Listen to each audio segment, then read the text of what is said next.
प्रयास करेंगे। ऐसा वरदान दो मेरे दाता, बन के इंसान आ जाए जीना, प्रेम अमृत पिए और पिलाए, विष का अमृत पिए हम कभी ना, ऐसा वरदान दो मेरे दाता। कौन सा अंकल को? आर्य समाज मंदिर सांगानेर में उपस्थित सभी उपस्थित विद्वजन, भजनोपदेशक, तबला वादक राधा जी, वंदनीय मातृशक्ति, धर्म प्रेमी सज्जनों और प्यारे प्यारे बच्चों, बहुत सुंदर कार्यक्रम यहाँ हो रहा है। आदरणीय आचार्य जी ने बहुत सुंदर वेद मंत्र की व्याख्या के साथ हम सभी का मार्गदर्शन किया। एक एक मंत्र की व्याख्या उन्होंने बड़ी सुंदर बताई। हम लोग तो स्वाध्याय करने में पीछे हट जाते हैं, जी ठीक है पुस्तक रखी है, जब समय होगा पढ़ लेंगे। जब कोई समझाता है तो हमारा प्रयास होना चाहिए हम ध्यान से सुने और आत्मसात करें और जीवन में उतारने का उसको प्रयास करें। तो मेरा ये सौभाग्य है जो फरीदाबाद से मेरे को यहाँ पे अवसर दिया गया, आदरणीय अमीश जी का मैं धन्यवाद करूंगी। और संस्कारों की जो दौलत उनके माता पिता ने दी है उनके लिए बहुत बड़ी दौलत है वो। मुझे नहीं पता वो पैसों की दौलत कितनी देकर जाए उनको, परंतु जो संस्कार उनको दिए हैं वो उनके जीवन भर काम आएंगे। तो मैं पिताजी और माताजी दोनों को सरल से विचार में रखूंगी। आज मेरा मन थोड़ा सा विचार ये अपने स्वास्थ्य को लेकर रखने का है। स्वास्थ्य को वेद का मंच है, आर्य समाज का मंच है ये। वेदों की बातें आप बड़े बड़े विद्वान जनों से सुनते हैं, परंतु जब तक आपका शरीर स्वस्थ नहीं होगा आप किसी भी कार्य करने में बिल्कुल निपुण नहीं होंगे। यदि आप बीमार पड़ गए तो आप क्या कर सकते हैं, यहाँ भी नहीं आ पाएंगे, कुछ सुन भी नहीं पाएंगे। तो स्वामी देव दयानंद जी महाराज ने बताया स्वस्थ सबसे बड़ा धन है। यदि आपके जीवन में कोई दुख आते हैं, थोड़ा ध्यान से पीछे बच्चे सुनेंगे, कोई जीवन में यदि दुख आते हैं तो 5 शब्द याद रखिएगा। यह समय भी बीत जाएगा। ये जो 5 शब्द हैं ये आपके जीवन में यदि कोई दुख है तो बड़ी सरलता से, बड़ी विश्वास के साथ आपको इस दिक्कत से निकलने में बहुत सहायता देंगे। और यदि आप कल को कहीं प्रसन्न भी होते हैं तब भी ये 5 शब्द याद रखिएगा, यह समय भी बीत जाएगा। तो ये शब्द आपके जीवन में बड़े ही काम के शब्द हैं कि आपको ये याद दिलाएंगे कि आज जो है अगर कल को ये खुशी का समय समाप्त भी हो गया तो पुनः खुशियां लौट कर आएंगी। ये समय आखिरकार ऐसा रहने वाला नहीं है। यदि हम परमपिता परमात्मा की शरण में जाएं और उसी का स्मरण करते रहें तो कोई भी हमारे पास दुख का समय आएगा हम कभी विचलित नहीं होंगे। आप सब ने एक पंक्ति सुनी होगी, शायद बचपन में सुनी हो, आप सब बड़े उम्र के यहाँ सब बैठे हैं। हमको मन की शक्ति देना, मन विजय करें, दूसरों की जय से पहले खुद को जय करें। ये पंक्ति आप सभी ने सुनी है, शायद बच्चों ने भी सुनी होगी। यहाँ पर मन को जीतने का अर्थ है स्वयं को जीतना। जिस व्यक्ति ने अपने आप को जीत लिया अर्थात मन पर, इंद्रियों पर विजय पा ली, सबसे उत्तम व्यक्ति वही है। और स्वयं को जीतने का तात्पर्य क्या है आप समझ सकते हैं? स्वयं को जीतने का अर्थ है अपने आप को जीतना यदि चाहते हैं और दूसरों को भी अपना बनाना चाहते हैं तो सर्वप्रथम इस मन पर नियंत्रण करना शुरू कर दीजिए। मन पर नियंत्रण आप कैसे करेंगे? उसके लिए इस मन में आने वाले नकारात्मक विचारों से इसको हटाकर सकारात्मक विचारों से ओत-प्रोत कर देना, इस मन को जीतना है। और सभी ने सुना है मन के जीते जीत, मन के हारे हार। तो ये बड़ी सुंदर बात है। स्वयं को जीतने का अर्थ आपने समझा कि सकारात्मक भाव से ओत-प्रोत कर लेना, अपने मन में, अपने अंदर सद्भावना, सच्चाई, करुणा, क्षमा, सहनशीलता और ईमानदारी, अपरिग्रह आदि जितने भी दिव्य गुण हैं उनको धारण कर लेना, स्वयं को जीतना है। तो वास्तविक में यदि हम वास्तव में इस संसार को और इस संसार के सभी व्यक्तियों को अपना बनाना चाहते हैं तो सर्वप्रथम स्वयं को जीतना आरंभ कर दीजिए। अब यूं तो प्रत्येक व्यक्ति सुखी रहना चाहता है, वो ये नहीं चाहता कि मैं दुखी हूँ।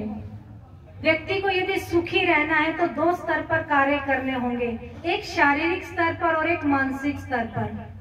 शारीरिक स्तर पर यदि आपको स्वस्थ रहना है तो अपने कुछ कार्य दिनचर्या में जोड़ लीजिए।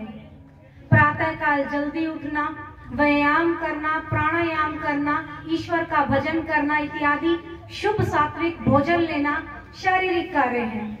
और मन से यदि आप स्वस्थ रहना चाहते हैं तो आपके लिए सबसे बड़ी जरूरी बात है कि आप पॉजिटिव रहें, यानी कि सकारात्मक चिंतन करें। ये बहुत आवश्यक है कि व्यक्ति का जो चिंतन है वो सही दिशा में होना चाहिए। नकारात्मक आप मत सोचिए, आशावादी आप बनिए। अपने लिए तो आशावादी आप बन ही सकते हैं, ये कार्य तो मैं कर सकता हूँ, ये कार्य मैं जरूर करूंगा, मुझसे ये कार्य हो जाएगा। इस तरह की प्रार्थना आप अपने लिए तो कम से कम कर ही सकते हैं। मैं आपसे ये प्रार्थना विनम्र निवेदन करूंगी, अपने मन में नकारात्मक भाव लेकर मत आइए। कोई बात नहीं, जो व्यक्ति नकारात्मक चिंतन करता है वो ये सोचता है कि जी मेरी योग्यता नहीं है, मैं बूढ़ा हो गया हूँ, मैं यहाँ आर्य समाज नहीं आ सकता, मुझसे ये कार्य नहीं होगा, इत्यादि इत्यादि कई बातें हम सोचते हैं। तो हमें नकारात्मक नहीं सोचना, और ज्यादा नकारात्मक सोचेंगे तो हो सकता है व्यक्ति डिप्रेशन में चला जाए, अवसाद में चला जाए, तो ये स्थिति आपके लिए बहुत ही गंभीर स्थिति हो जाएगी।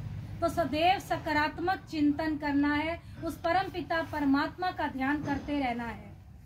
मानव जीवन को एक सबसे सुखमय आपको बनाना है, आपको बलवान बनना पड़ेगा, शरीर से भी और मन से भी, क्योंकि कमजोर व्यक्ति कभी भी कोई सुख प्राप्त नहीं कर सकता। इसलिए शरीर से बलवान बनिए और मन से भी आप बहुत बलवान बन जाइए। बहुत से लोग क्या है, छोटी छोटी बातों पर बहुत चिंता करते रहते हैं। मेरे ख्याल यहाँ सभी वृद्ध व्यक्ति जो बैठे हैं छोटी छोटी बातों पर चिंता करते हैं, जिसे सारे संसार की उलझनों का समाधान उन्होंने निकालना है। तो आप उतना ही कार्य अपने हाथ में लीजिए जितना आप कर सकते हैं, उतने ही क्षमता को और कार्य को स्वीकार कीजिए जितना आपसे हो सके। अधिक कार्य को यदि आप संपन्न करना चाहते हैं तो मन में ये आप पहले चिंतन करिए, मैं इस कार्य को संपन्न कर रहा हूँ, इस कार्य को विकसित तरीके से अधिक मैं कैसे कर पाऊंगा, ये भी आपने चिंतन करना है। मिला मनुजतन इसे बचाएं, मिला मनुजतन इसे बचाएं, हम अपना आरोग्य बढ़ाएं, ध्यान योग नियमित अपनाएं, रोग शोक सब दूर भगाएं, रोग शोक सब दूर भगाएं।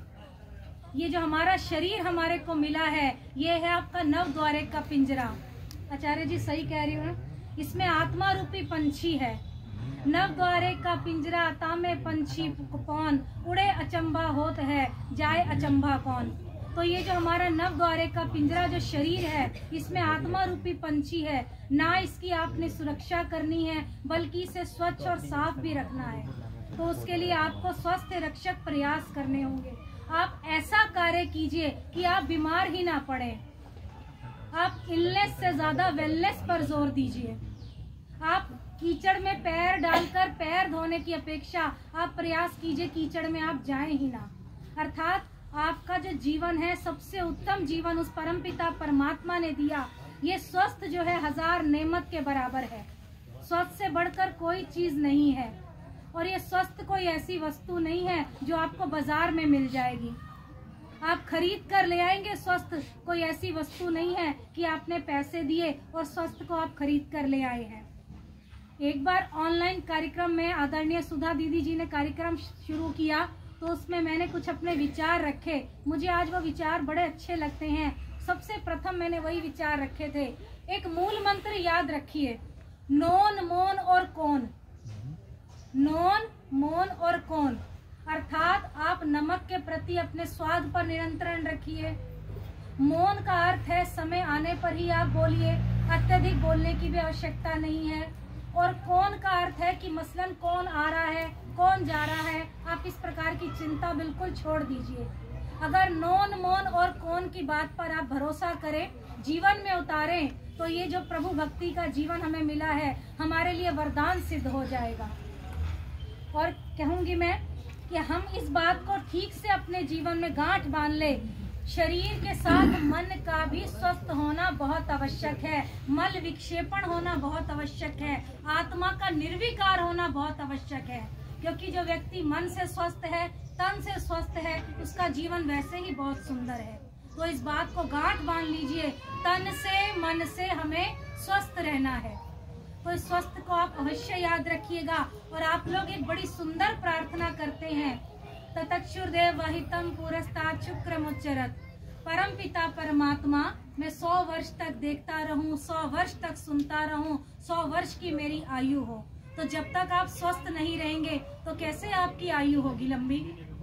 मैं किसी बिटिया से पूछती हूँ, या बिटिया बैठी है या बहू रानी बैठी है, कोई बता सकता है स्वस्थ किसको कहते हैं?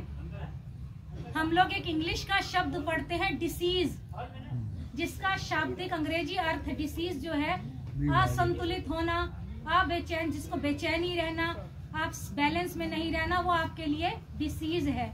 और इसकी उल्टी अवस्था कर दीजिए, अर्थात आप स्वस्थ हैं, संतुलन में हैं, वो आपके लिए स्वस्थ की परिभाषा है। तो व्यक्ति को सदैव स्वस्थ रहना है। और मन को स्वस्थ करने वाले जो प्रयत्न आप करते हैं उनको आचार विचार कहते हैं। शरीर को स्वस्थ रखने के लिए जो प्रयत्न करते हैं उन्हें आहार विहार कहते हैं। तो दोनों तरीके से आपको स्वस्थ रहना है, उचित आहार विहार, उचित आचार विचार। आचार्य जी भी कल बता रहे थे, हमने अचार खा लिया, अब आचार की तरफ ध्यान आते हैं। तो अचार सब घर में खा के गले खराब कर रहे हैं, परंतु हमारा आचार विचार अच्छा हो, आहार विहार अच्छा हो, ये हमारे लिए बहुत जरूरी है। तो अपने शरीर को सुंदर बनाने के लिए एक बड़ी सुंदर पंक्ति है, काया राखे धर्म, पूंजी राखे व्यापार। यदि शरीर को स्वस्थ रखना है तो आपका शरीर बलवान होना चाहिए, क्योंकि जितना ये बलवान शरीर होगा हमारा शरीर की गाड़ी उतनी अच्छी चलेगी। पास में आपके पूंजी होगी तो आप तभी व्यापार कर पाएंगे, पूंजी नहीं होगी तो व्यापार आप नहीं कर पाएंगे। ये एक बहुत बड़ी बात है। तो मानव जीवन का उपहार उस विधाता ने दिया है, इसको सुंदर बनाइए, ईश्वर भक्ति में अपने आप को लगाइए, सत्कर्म करते हुए ज्ञान उपासना कर्म अपने सुधारिए। तो उस परम पिता परमात्मा की शरण में अपने आप को लगा दीजिए। ऐसा प्रयत्न कीजिए कि जो कार्य अभी आपने गलत करे नहीं है उनको सोचना ही नहीं है, शरीर को स्वस्थ सुंदर बनाना है। और मैं कहूँगी, हितकारी आहार विहार करने वाला, सबको समदृष्टि से देखने वाला, काम क्रोध आदि वेग में ना रहने वाला, दान देने वाला और सबको सहनशील और विद्वानों के बताए वेद मार्ग पर चलने वाला व्यक्ति स्वस्थ कहलाता है। अन्यथा स्वस्थ की कोई और परिभाषा नहीं है। तो जो विद्वानों के वेद मार्ग पर चलेगा, यज्ञ आदि के कार्य करेगा, उससे बढ़कर और कोई व्यक्ति अच्छा नहीं है। और बड़ी जरूरी बात कहूंगी, उसके बाद अपनी वाणी को भी विराम दूंगी, उपवास अवश्य करिए। उपवास करने जितना हो आवश्यक खाए, स्वस्थ रहे हम विद्वान कहलाए। हम अत्यधिक खाना ना खाएं, समय समय पर थोड़ा थोड़ा भोजन लें और अवश्य रखें, उपवास रखें। सिर दर्द है, पेट दर्द है, उल्टी आ रही है, जुकाम है, आप आधे दिन का उपवास रख लीजिए, आपकी बीमारी अपने आप ठीक हो जाएगी। हम लोग अनावश्यक खिचड़ी खा रहे हैं, कुछ ना कुछ खा रहे हैं, अपना शरीर हम बीमार कर रहे हैं। तो उपवास बहुत जरूरी है। और कल एक बात मैं कह रही थी कि योग की आदत अवश्य डालिए, कोई बुरी आदत नहीं डलेगी। इस योग करने का व्रत लीजिए और व्रतों से जीवन श्रेष्ठ बनता है और उस व्रत को फिर निभाना भी है। योग करने की इच्छा हो तो भी करिए, ना करने की इच्छा हो तो भी योग करना है। योग धर्म नहीं छोड़ना, अपना कर्म नहीं छोड़ना, अपना ये जो कर्म करिए, कर्तव्य करिए, इसको अवश्य पालन करते रहिए। परिस्थिति जैसी भी हो, मन स्थिति जैसी भी हो, आप अपने योग को, कर्म योग को कभी नहीं छोड़ेंगे। इसी को बोलते हैं अखंड योग, अखंड साधना, अखंड भक्ति। तो योग अवश्य करना है। कठिन समय में क्यों घबराएं, कठिन समय में क्यों घबराएं, कपूर सम जीवन महकाएं। स्वस्थ रहें हम, मस्त रहें, श्रेष्ठ बने मानव बन जाएं, हम श्रेष्ठ बने मानव बन जाएं। हमारा जीवन ऋषियों जैसा हो, हमारा जीवन भगवान के अनुकूल हो, हमारी मति, हमारी कृति, हमारी संस्कृति, हमारी भक्ति, ये सब ईश्वर के अनुकूल होनी चाहिए। हमारा आचरण ऐसा हो कि हमारा जीवन सुंदर बन जाए। अरे बंधुओं, स्वस्थ के लिए कहने को बहुत सारी बातें हैं, परंतु समय की भी एक सीमा है। तो ये मेरा विषय है प्राकृतिक चिकित्सक, योगाचार्य के बातें बहुत सारी बोलने की हैं। तो सर्वप्रथम 1000 नेमत हमारा स्वस्थ है। स्वस्थ को खरीद नहीं सकते, स्वस्थ को बना सकते हैं तो जितना बनाइए। जीवन में अनुकूलताएं, प्रतिकूलताएं बहुत आएंगी, आपके जीवन में दुख भी आएंगे, सुख भी आएंगे, परंतु क्या है, ये सब कार्य होते रहेंगे। पुरुषार्थ मत छोड़िए अपना, उसके साथ आपको सफलता मिलती रहेगी, परंतु सफलता भी कैसी होनी चाहिए, सात्विक सफलता चाहिए हमारे को, राजसिक तामसिक सफलता नहीं चाहिए। हमारा यह जीवन निर्माण का जीवन है, मोक्ष का जीवन है। इसी को कहते हैं अखंड योग, इसी को कहते हैं अखंड साधना, इसी को कहते हैं अखंड भक्ति। तो ये स्वस्थ के विषय में कुछ विचार मैं रखना चाहती थी। तो मैं आप सभी से प्रार्थना कर रही हूँ, अपने जीवन को सुंदर बनाइए, कपूर सम महकाइए अपना जीवन, स्वस्थ रहिए, निज कर्म से भी अपने डटे रहिए, अपना भला सब विचारे, जीवन ये संयमित गुजारे। ये बात याद रखिए, अपने जीवन को संयमित गुजारना है आपने। तो आइए 2 पंक्तियां कहकर अपनी वाणी को विराम दूंगी। पंडित जी हारमोनियम बजाइए। चोले को सफल बना ले इस तदबीर से, आखिर कोई रह ना जाए शिकवा तकदीर से। मानव चोले को सफल बना ले इस तदबीर से, आखिर कोई रह ना जाए शिकवा तकदीर से, आखिर कोई रह ना जाए शिकवा तकदीर से। मानव चोले को सफल बना ले इस तदबीर से, आखिर कोई रह ना जाए शिकवा तकदीर से।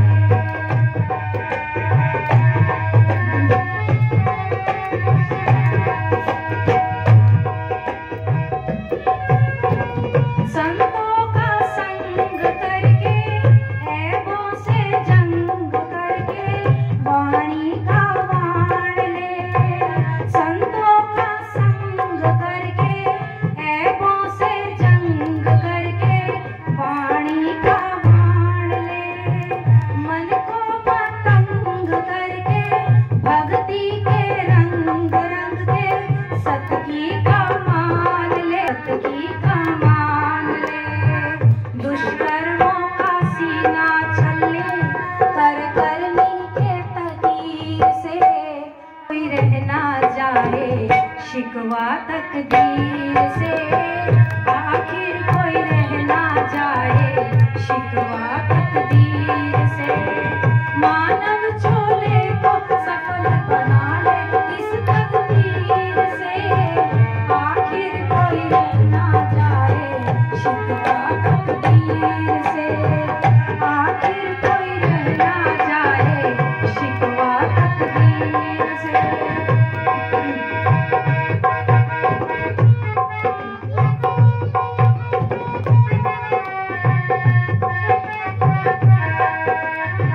स्वर्ग सजाने वाला, नरक बनाने वाला, सचमुच तू आप है।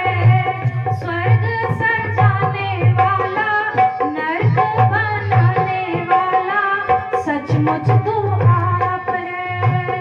कर्म कमाने वाला, भाग्य बनाने वाला, सचमुच तू आप है, सचमुच तू आप है।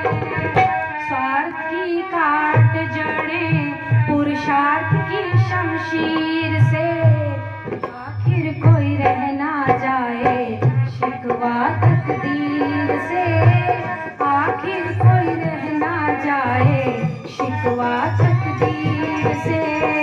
मानव चोले को सफल बना ले इस तदबीर से, आखिर कोई रह ना जाए शिकवा तकदीर से, आखिर कोई रह ना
धार के विपरीत जाकर देखिए, धार के विपरीत जाकर देखिए, जिंदगी को आजमा कर देखिए, आंधियां खुद रास्ता मोड़ लेंगी, एक दीपक जला कर देखिए, एक दीपक जला कर देखिए।